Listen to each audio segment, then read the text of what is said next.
Chapter 9, wherein Elnora discovers a violin, and Billy disciplines Margaret. Elnora missed the little figure at the bridge the following morning.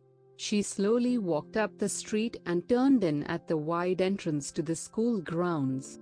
She scarcely could comprehend that only a week ago she had gone there friendless, alone, and so sick at heart that she was physically ill. Today she had decent clothing, books, friends, and her mind was at ease to work on her studies. As she approached home that night, the girl paused in amazement. Her mother had company, and she was laughing. Elnora entered the kitchen softly and peeped into the sitting room. Mrs. Comstock sat in her chair holding a book, and every few seconds a soft chuckle broke into a real laugh. Mark Twain was doing his work, while Mrs. Comstock was not lacking in a sense of humor. Elnora entered the room before her mother saw her. Mrs. Comstock looked up with flushed face. "Where did you get this?" she demanded. "I bought it," said Elnora. "Bought it? With all the taxes due?" "I paid for it out of my Indian money, mother," said Elnora. "I couldn't bear to spend so much on myself and nothing at all on you. I was afraid to buy the dress I should have liked to, and I thought the book would be company while I was gone. I haven't read it, but I do hope it's good." "Good? It's the biggest piece of foolishness I have read in all my life. I've laughed all day, ever since I found it. I had a notion to go out and read some of it to the cows and see if they wouldn't laugh." "If it made you laugh, it's a wise book," said Elnora. "Wise?" cried Mrs. Comstock. "You can stake your life it's a wise book. It takes the smartest man there is to do this kind of fooling," and she began laughing again. Elnora, highly satisfied with her purchase, went to her room and put on her working clothes. Thereafter she made a point of bringing a book that she thought would interest her mother, from the library every week, and leaving it on the sitting room table. Each night she carried home at least 2 school books and studied until she had mastered the points of her lessons. She did her share of the work faithfully, and every available minute she was in the fields searching for cocoons, for the moths promised to become her largest source of income. She gathered baskets of nests, flowers, mosses, insects, and all sorts of natural history specimens and sold them to the grade teachers. At first she tried to tell these instructors what to teach their pupils about the specimens, but recognizing how much more she knew than they, one after another begged her to study at home, and use her spare hours in school to exhibit and explain nature subjects to their pupils. Elnora loved the work, and she needed the money, for every few days some matter of expense arose that she had not expected.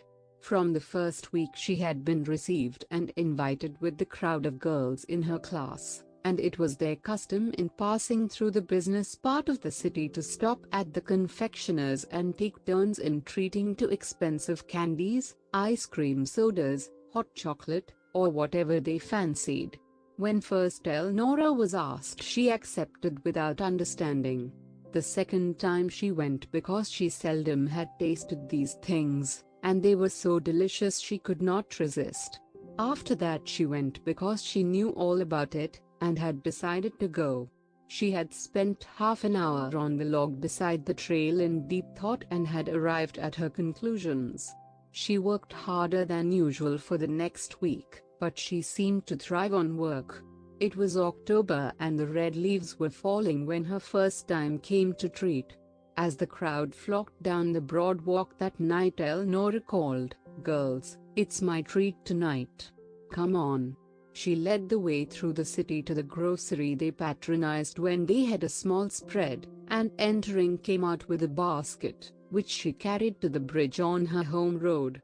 There she arranged the girls in 2 rows on the cement abutments, and opening her basket she gravely offered each girl an exquisite little basket of bark, lined with red leaves, in one end of which nestled a juicy big red apple and in the other a spicy donut not an hour from Margaret Sinton's frying basket. Another time she offered big balls of popped corn stuck together with maple sugar, and liberally sprinkled with beech nut kernels. Again it was hickory nut kernels glazed with sugar, another time maple candy, and once a basket of warm pumpkin pies. She never made any apology, or offered any excuse. She simply gave what she could afford, and the change was as welcome to those city girls accustomed to sodas and French candy, as were these same things to Elnora surfeited on popcorn and pie. In her room was a little slip containing a record of the number of weeks in the school year, the times it would be her turn to treat and the dates on which such occasions would fall, with a number of suggestions beside each.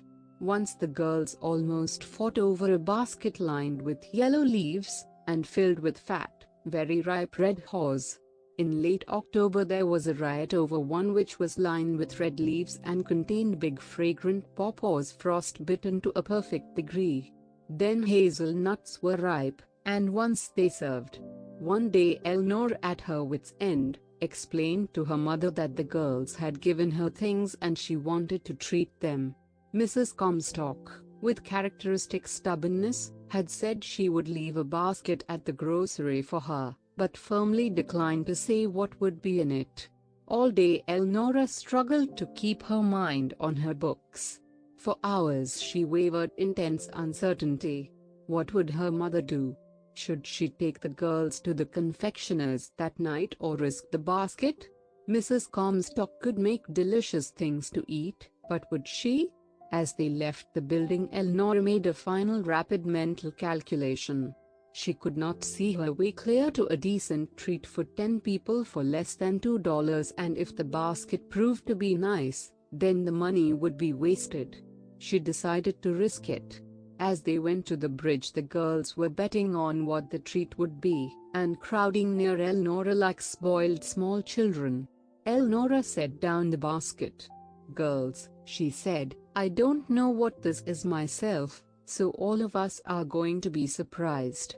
Here goes." She lifted the cover and perfumes from the land of spices rolled up.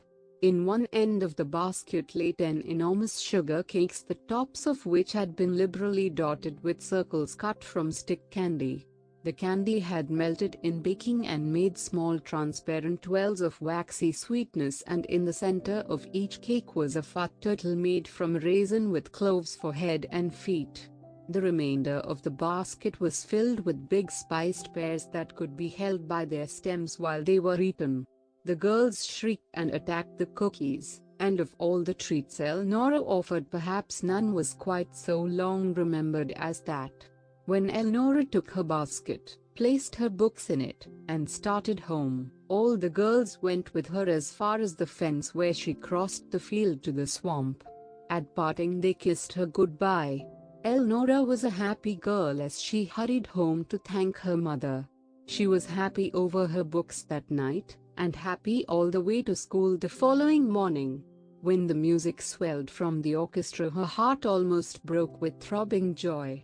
For music always had affected her strangely, and since she had been comfortable enough in her surroundings to notice things, she had listened to every note to find what it was that literally hurt her heart, and at last she knew. It was the talking of the violins. They were human voices, and they spoke a language Elnora understood. It seemed to her that she must climb up on the stage, take the instruments from the fingers of the players and make them speak what was in her heart. That night she said to her mother, "I am perfectly crazy for a violin. I'm sure I could play one, sure as I live." Did anyone? Elnora never completed that sentence. "Hush!" thundered Mrs. Comstock. "Be quiet. Never mention those things before me again, never as long as you live. I loathe them. They are a snare of the very devil himself. They were made to lure men and women from their homes and their honor. If ever I see you with one in your fingers, I will smash it in pieces." Naturally Elnora hushed, but she thought of nothing else after she had finished her lessons. At last there came a day when for some reason the leader of the orchestra left his violin on the grand piano. That morning Elnora made her first mistake in algebra. At noon, as soon as the building was empty, she slipped into the auditorium, found the side door which led to the stage, and going through the musicians' entrance she took the violin. She carried it back into the little side room where the orchestra assembled, closed all the doors, opened the case and lifted out the instrument. She laid it on her breast, dropped her chin on it and drew the bow softly across the strings. One after another she tested the open notes. Gradually her stroke ceased to tremble and she drew the bow firmly. Then her fingers began to fall and softly, slowly she searched up and down those strings for sounds she knew. Standing in the middle of the floor, she tried over and over. It seemed scarcely a minute before the hall was filled with the sound of hurrying feet, and she was forced to put away the violin and go to her classes. The next day she prayed that the violin would be left again, but her petition was not answered. That night when she returned from the school she made an excuse to go down to see Billy. He was engaged in hulling walnuts by driving them through holes in the board. His hands were protected by a pair of Margaret-sold gloves, but he had speckled his face generously. He appeared well, and greeted Elnora hilariously. "Me and the squirrels are laying up our winter stores," he shouted. "'Cause the cold is coming, and the snow, and if we have any nuts we have to fix 'em now. But I'm ahead, 'cause Uncle Wesley made me this board, and I can hull a big pile while the old squirrel does only one with his teeth." Elnora picked him up and kissed him. "Billy, are you happy?"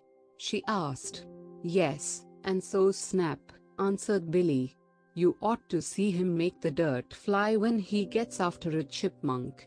I bet you he could dig up Pa, if anybody wanted him to."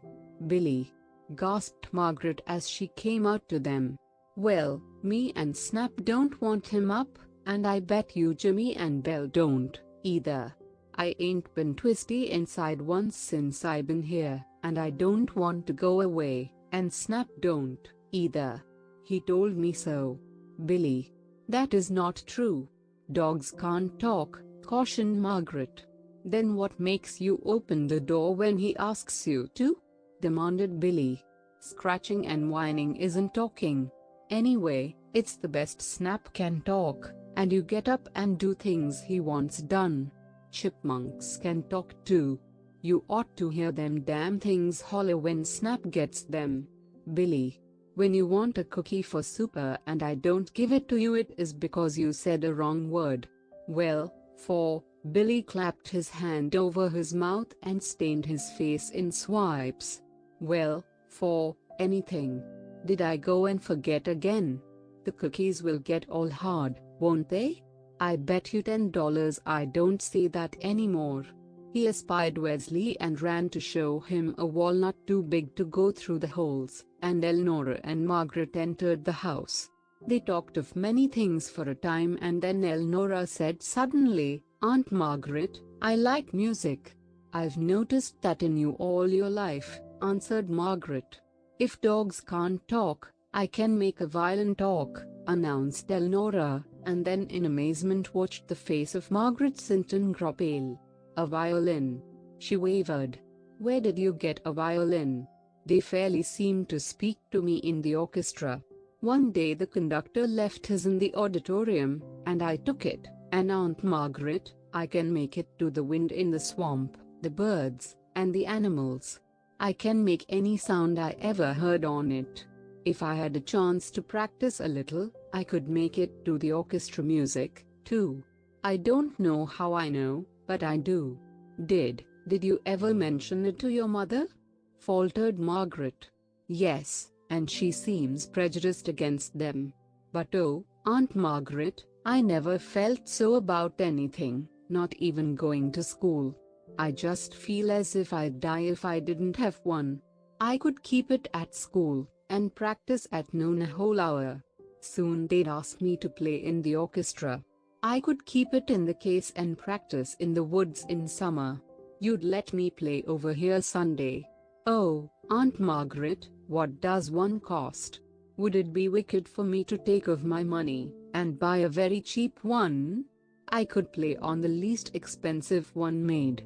Oh, no, you couldn't. A cheap machine makes cheap music. You got to have a fine fiddle to make it sing. But there's no sense in your buying one. There isn't a decent reason on earth why you shouldn't have my father's, cried Elnora. She caught Margaret Sinton by the arm. My father had a violin. He played it. That's why I can. Where is it? Is it in our house? Is it in Mother's room? Elnora, panted Margaret. Your mother will kill me. She always hated it. Mother dearly loves music, said Elnora. Not when it took the man she loved away from her to make it. Where is my father's violin? Elnora, I've never seen a picture of my father. I've never heard his name mentioned. I've never had a scrap that belonged to him. Was he my father, or am I a charity child like Billy, and so she hates me? She has good pictures of him. Seems she just can't bear to hear him talked about. Of course, he was your father. They lived right there when you were born. She doesn't dislike you, she merely tries to make herself think she does. There's no sense in the world in you not having his violin. I've a great notion. Has Mother got it? No. I've never heard her mention it. It was not at home when he died. Do you know where it is? Yes. I'm the only person on earth who does, except the one who has it. Who is that? I can't tell you, but I will see if they have it yet, and get it if I can. But if your mother finds it out, she will never forgive me. I can't help it, said Elnora. I want that violin. I'll go tomorrow, and see if it has been destroyed. Destroyed? Oh, Aunt Margaret. Would anyone dare? I hardly think so. It was a good instrument. He played it like a master. Tell me, breathed Elnora. His hair was red and curled more than yours, and his eyes were blue. He was tall, slim, and the very imp of mischief. He joked and teased all day until he picked up that violin. Then his head bent over it, and his eyes got big and earnest. He seemed to listen as if he first heard the notes, and then copied them. Sometimes he drew the bow trembly, like he wasn't sure it was right, and he might have to try again. He could almost drive you crazy when he wanted to, and no man that ever lived could make you dance as he could. He made it all up as he went. He seemed to listen for his dancing music, too. It appeared to come to him. He'd begin to play and you had to keep time. You couldn't be still. He loved to sweep a crowd around with that bow of his. I think it was the thing you call inspiration. I can see him now, his handsome head bent, his cheeks red, his eyes snapping, and that bow going across the strings, and driving us like sheep. He always kept his body swinging, and he loved to play. He often slighted his work shamefully, and sometimes her a little. That is why she hated it. Elnora, what are you making me do? The tears were rolling down Elnora's cheeks. Oh, Aunt Margaret, she sobbed. Why haven't you told me about him sooner? I feel as if you had given my father to me living, so that I could touch him. I can see him, too. Why didn't you ever tell me before? Go on. Go on. I can't, Elnora. I'm scared silly. I never meant to say anything. If I hadn't promised her not to talk of him to you, she wouldn't have let you come here. She made me swear it. But why? Why? Was he ashamed? Was he disgraced? Maybe it was that unjust feeling that took possession of her when she couldn't help him from the swamp. She had to blame someone, or go crazy, so she took it out on you. At times, those first 10 years, if I had talked to you, and you had repeated anything to her, she might have struck you too hard.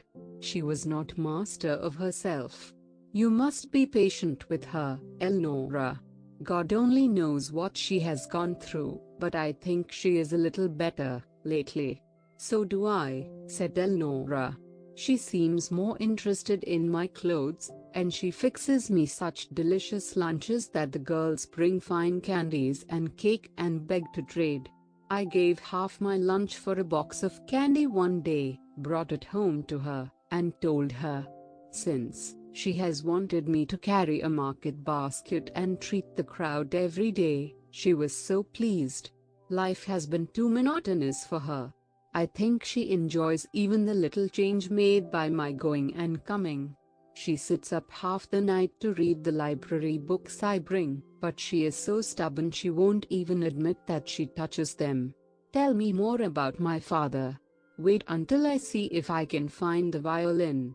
So Elnora went home in suspense, and that night she added to her prayers, "Dear Lord, be merciful to my father, and oh, do help Aunt Margaret to get his violin." Wesley and Billy came in too super tired and hungry. Billy ate heartily, but his eyes often rested on a plate of tempting cookies, and when Wesley offered them to the boy he reached for one. Margaret was compelled to explain that cookies were forbidden that night. "What?" said Wesley. "Wrong words been coming again." "Oh Billy, I do wish you could remember. I can't sit and eat cookies before a little boy who has none. I'll have to put mine back, too." Billy's face twisted in despair. "Or go on," he said gruffly, but his chin was jumping, for Wesley was his idol. "Can't do it," said Wesley. "It would choke me." Billy turned to Margaret. "You make him," he appealed. "He can't, Billy," said Margaret. "I know how he feels. You see, I can't myself." Then Billy slid from his chair, ran to the couch, buried his face in the pillow and cried heartbrokenly. Wesley hurried to the barn, and Margaret to the kitchen. When the dishes were washed, Billy slipped from the back door. Wesley, piling hay into the mangers, heard a sound behind him and inquired, "That you, Billy?" "Yes," answered Billy, "and it's all so dark you can't see me now, isn't it?" "Well, mighty near," answered Wesley. "Then you stoop down and open your mouth." Sinton had shared bites of apple and nuts for weeks, for Billy had not learned how to eat anything without dividing with Jimmy and Belle. Since he had been separated from them, he shared with Wesley and Margaret. So he bent over the boy and received an installment of cookie that almost choked him. "Now you can eat it," shouted Billy in delight. "It's all dark. I can't see what you're doing at all." Wesley picked up the small figure and set the boy on the back of a horse to bring his face level so that they could talk as men. He never towered from his height above Billy, but always lifted the little soul when important matters were to be discussed. "Now what a dandy scheme," he commented. "Did you and Aunt Margaret fix it up?" "No. She ain't had hers yet. But I got one for her. First, as soon as you eat yours, I am going to take hers, and feed her first time I find her in the dark." "But Billy, where did you get the cookies? You know Aunt Margaret said you were not to have any." "I took them," said Billy. "I didn't take them for me. I took them for you and her." Wesley thought fast. In the warm darkness of the barn the horses crunched their corn, a rat gnawed at a corner of the granary, and among the rafters the white pigeon cooed a soft sleepy note to his dusky mate. Did I steal?" wavered Billy. Wesley's big hands closed until he almost heard the boy. "No," he said vehemently. "That is too big a word. You made a mistake. You were trying to be a fine little man, but you went at it the wrong way. You only made a mistake. All of us do that, Billy. The world grows that way. When we make mistakes we can see them. That teaches us to be more careful the next time, and so we learn. How wouldn't it be a mistake if you had told Aunt Margaret what you wanted to do, and asked her for the cookies? She would have given them to you. But I was afraid she wouldn't, and you had to have it. Not if it was wrong for me to have it, Billy. I don't want it that much. Must I take it back? You think hard, and decide yourself." "Lift me down," said Billy, after a silence. I got to put this in the jar and tell her. Wesley set the boy on the floor, but as he did so he paused 1 second and strained him close to his breast. Margaret sat in her chair sewing. Billy slipped in and crept beside her. The little face was lined with tragedy. "Why, Billy, whatever is the matter?" she cried as she dropped her sewing and held out her arms. Billy stood back. He gripped his little fist tight and squared his shoulders. "I got to be shut up in the closet," he said. "Oh, Billy. What an unlucky death. What have you done now?" "I stole," gulped Billy. He said it was just a mistake, but it was worser than that. "I took something you told me I wasn't to have." "Stole?" Margaret was in despair. "What, Billy?" "Cookies," answered Billy in equal trouble. "Billy," wailed Margaret. "How could you?" "It was for him and you," sobbed Billy. "He said he couldn't eat it for me, but out in the barn it's all dark and I couldn't see. I thought maybe he could there. Then we might put out the light and you could have yours. He said I only made it worse, 'cause I mustn't take things, so I got to go in the closet. Will you hold me tight a little bit first?" He did. Margaret opened her arms and Billy rushed in and clung to her a few seconds, with all the force of his being. Then he slipped to the floor and marched to the closet. Margaret opened the door. Billy gave one glance at the light, clenched his fists and, walking inside, climbed on a box. Margaret closed the door. Then she sat and listened. Was the air pure enough? Possibly he might smother. She had read something once. Was it very dark? What if there should be a mouse in the closet and it should run across his foot and frighten him into spasms? Somewhere she had heard. Margaret leaned forward with tense face and listened. Something dreadful might happen. She could bear it no longer. She arose hurriedly and opened the door. Billy was drawn up on the box in a little heap, and he lifted a disapproving face to her. "Shut that door," he said. "I ain't been in here near long enough yet."